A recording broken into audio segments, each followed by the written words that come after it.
The Georgia Bulldogs needed overtime in the Rose Bowl last night to play their way into the national title game next Monday night against SEC rival Alabama.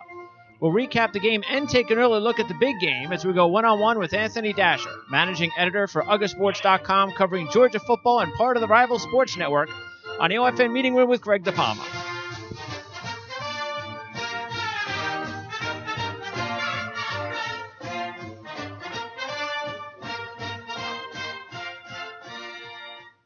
All right, it's January 2nd, 2018. I'm Greg DePalma. Thanks for tuning in to the OFN Meeting Room as we talk Georgia Bulldogs football with Anthony Dasher. And Anthony, thanks for taking your time out after a long night last night on the West Coast. Yeah, no problem. It definitely was a long night. Crazy football game. Then, we've talked off the year, a long 4-hour drive to Las Vegas. We're kind of relaxing for a little bit before catching a red-eye back to Athens. Yeah, and at least it was a win. Could have been a little bit different, of course, if things not turned out and things were a little bit shaky after the first half, or at least things looked like maybe there was some hope when the team got a gimme field goal there at the end of the first half to go into the locker room only down 2 scores. But what do you think was the big difference as far as the adjustments that were made by the coaching staff?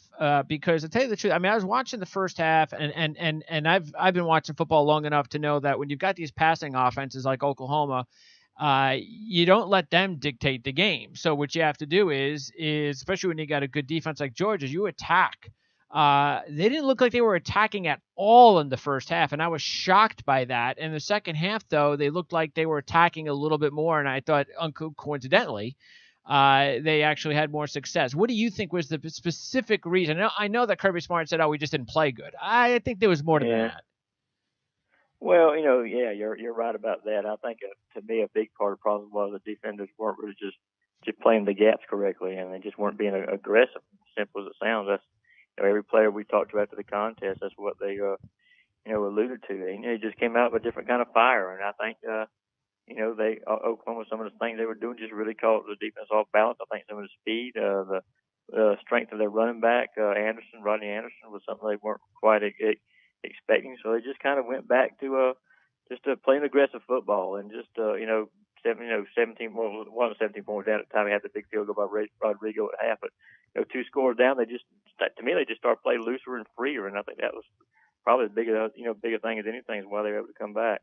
Yeah, because when that was happening, I was saying to myself, boy, of course, Alabama won later on, but I had the feeling that if Georgia wasn't able to close the deal there, then I think that Clemson or Alabama, watching the film, even though I'm sure they've watched film all year, but still watching the film of the Rose Bowl, probably would have taken advantage, and I would have felt that, well, maybe the team with the best shot to win this game wouldn't have advanced, but I definitely think the team that had the best chance did advance, and it was Georgia, and that is because not only did their defense come through in the second half by only allowing 1 offensive touchdown after the first half, but also the running game, which was absolutely phenomenal. Matter of fact, I actually was hoping that they would run the ball even more at times. That's how successful they were.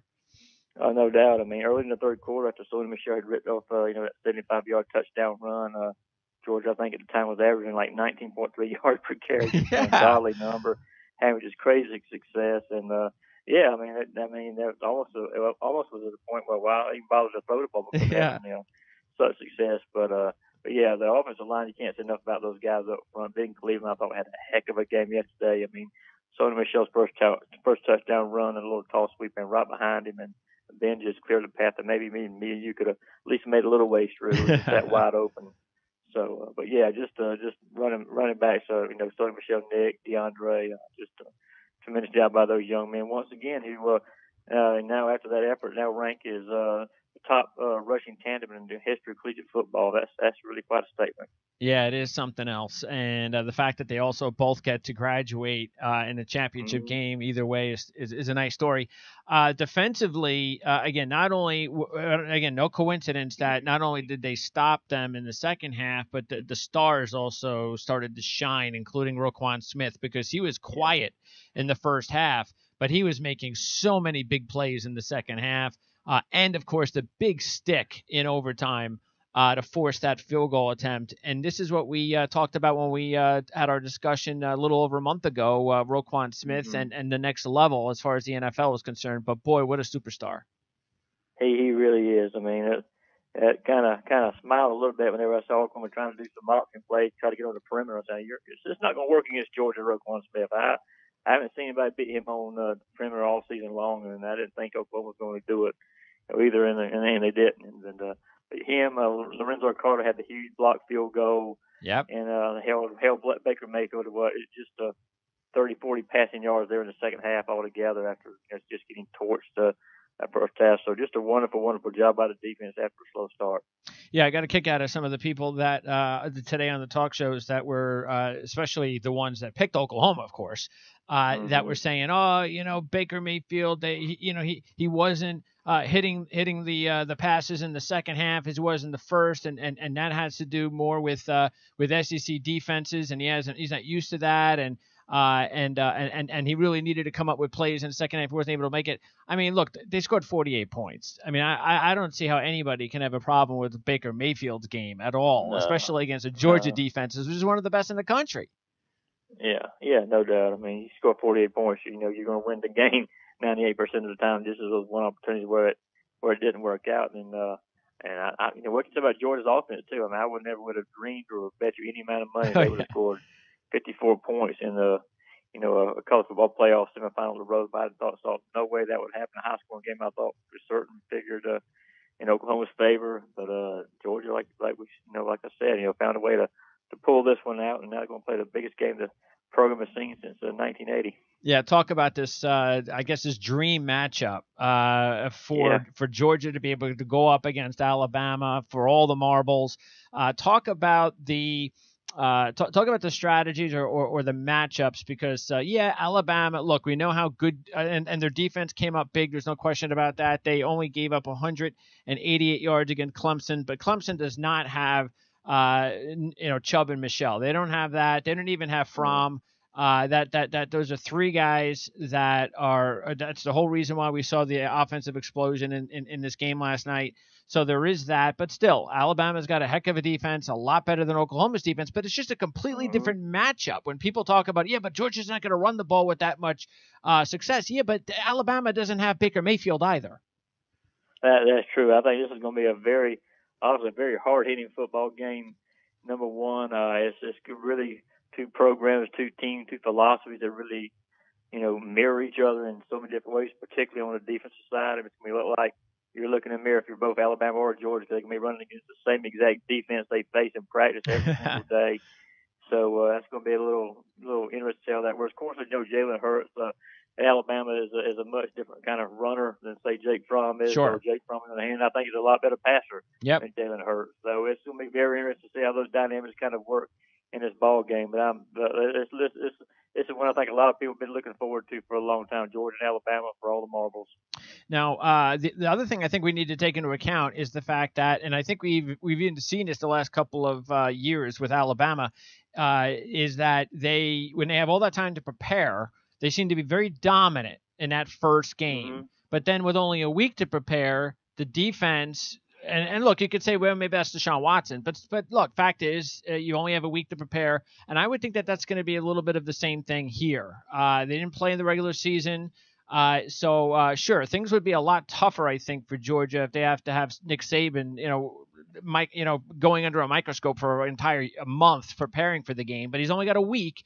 That should be a benefit, I would think, as far as just having to know that you don't have to go up against the very best, examining every single possible move that you're going to make for an entire month. Yeah, I agree with that for the most part. But at the same time, though, both these programs, again, coach know each other so well. They know what either one is thinking. Again, especially on the defensive side, of course, Alabama's offensive coordinator is new. Georgia may not have as much on his tendencies that maybe they would otherwise when Lane Kiffin was there. But it's a case again where both schools, both programs are very familiar with each one's personnel, and it's just going to be a matter of who wants this game the most. What do you think? Is there anything specific that you think Georgia can do against Alabama that you think, like strategy-wise, based on what you know about, since they're very similar, as you mentioned, on defense? Well, as good as Alabama's front seven is, and of course they got Minka Fitzpatrick in the defensive backfield. He's the best in the country at what he does. I do think there will be opportunities for Georgia to throw if they can just keep that defensive front off of Jake Fromm. I think he will have a chance to make some plays. May not have too many, deep as far as the play action goes, but I think you'll see Jake do what he's done all year long. And again, the running game hasn't got to gash the tide like they oh did. yeah, They just need sure. to just get 3 yards, 4 yards on first down to keep the chains moving, find ways to move the ball down the field, and then take your chances. The injury to Anthony Jennings could be big. I mean, boy, does that he look very big. Yeah. He looks like he's going to be a superstar in the next couple of years. He does. That was such a tough loss from yesterday. Yeah. So that's something we need to definitely keep it because they have enough injuries. I mean, and that's also something that I think has to favor Georgia. They're pretty healthy right now, Georgia, right? Yeah. The only thing they've got is Charlie Warner tight end went down with a leg injury here. There might be a fracture involved. Not sure, but it certainly didn't look like after the game last night he was going to be playing in this one next Monday. Before I let you go, talk about the rivalry itself. What are you expecting? It's a week, so it's not a month, which is good. So we don't have to too much anticipation. But how bad is this game going to be, or how bad does the fan base of Georgia want this one? Not just because it's a national championship game, but it's because of Alabama. What kind of a rivalry are we dealing with here? This is kind of funny. These two teams, like you said, do not play a whole lot. Mm-hmm. The last time they played in the regular season was a few years ago when Kirby was still Alabama's defensive coordinator, and Alabama came out and beat the living what out of the Bulldogs. But this is two teams, two fan bases, despite the fact they don't play each other much, are very familiar with one another. I mean, everybody still remembers the 2012 championship game, which was one of the best games again I've ever seen in my life. Went down to the very last play of that contest. And both teams recruit the same players. I mean, you probably look at half the players that Georgia recruited, you'll see offers from Alabama and vice versa. So a lot of familiarity, and I think that's ultimately what makes this game very, very exciting. Are you going to head to the game? You're obviously going to the game, correct? Oh, yeah, sure. Now, what is the situation with it being in the home state? I know that, again, the ticket allotment and all that, but do you anticipate the Bulldogs having an edge even by just the slightest, the fact that it'll be in Georgia? Maybe a little bit, but it's not that far from Tuscaloosa either. That's it's true. Not like it. They come from across the country, so I think you'll see a pretty evenly split game in this, of course. So you got to have some money if you want to come to this. The last time I looked, I think tickets were just nosebleed seats were over $2,000 for this one. So unless you got your seat early, you better have some dough to spread around to make this appearance. I'm glad you don't have to worry about that. So I don't have to worry about that. Exactly. No, that's the luxury. That's one of the luxuries of being in the media. Yeah. So, yeah, Anthony, enjoy the game. Thanks for taking the time to talk to us, and we definitely look forward to talking to you again real soon. Sure, no problem. All right, thank you, Anthony. All right, that's Anthony Dasher, and again, he's out in Vegas right now, getting ready for the big game on Monday. We are going to return on Thursday. That's our next college football show. So Thursday, we don't have a time set yet, but we will have Mike Huguenin from GridironNow.com, and that is a national/SEC network. So you can check that out. GridironNow.com. They cover the SEC, so it's perfect because I've already spoken to Mike several times, and the fact that he covers the SEC, it's good timing that we'll be able to. We talked to him last week, so we're going to get him on again on Thursday and get his take on both, of course, Georgia and Alabama for, I guess, the ACC Championship game Part 2, even though, of course, we've got at least one different team in the championship game. Also, don't forget, real soon, Dan Shanka, who's been out the last couple of weeks with the holidays from our lads, he's going to be joining us real soon, where maybe we'll even be able to hook up with Dan this week before the big game and get his take, or on Monday before the game, as far as all the key players to keep an eye on. So there's definitely a lot of impact as far as the NFL draft and the championship game. Of course, we just saw that last night. 4 teams with an awful lot of pro talent. So we'll be talking to Dan Shanka for sure from ourlads.com about the NFL draft, not only before the championship game, if we're lucky enough, but definitely once the season is over in college and in the NFL. Boy, we are going to just be wall-to-wall on the NFL draft. Free agency comes first, but we've got the NFL draft coverage all the way through to the draft. So this is the second. There's 2 seasons at our lads right now, and the first one is coming to an end real soon. But the big one for our lads is coming up, and that is going to be real soon as we get ready for extensive coverage all the way through to the NFL draft right here on the Our Lads Football Radio Network. So that is going to wrap it up here for the OFN meeting room. Again, thanks to Anthony Dasher for joining us. Once again, you can check out Anthony at the Rival Sports Network Georgia football site at ugasports.com, UGA sports.com. Thanks for tuning in to OFN Meeting Room. I'm Greg DePalma, and we'll see you next time on the Our Lads Football Radio Network.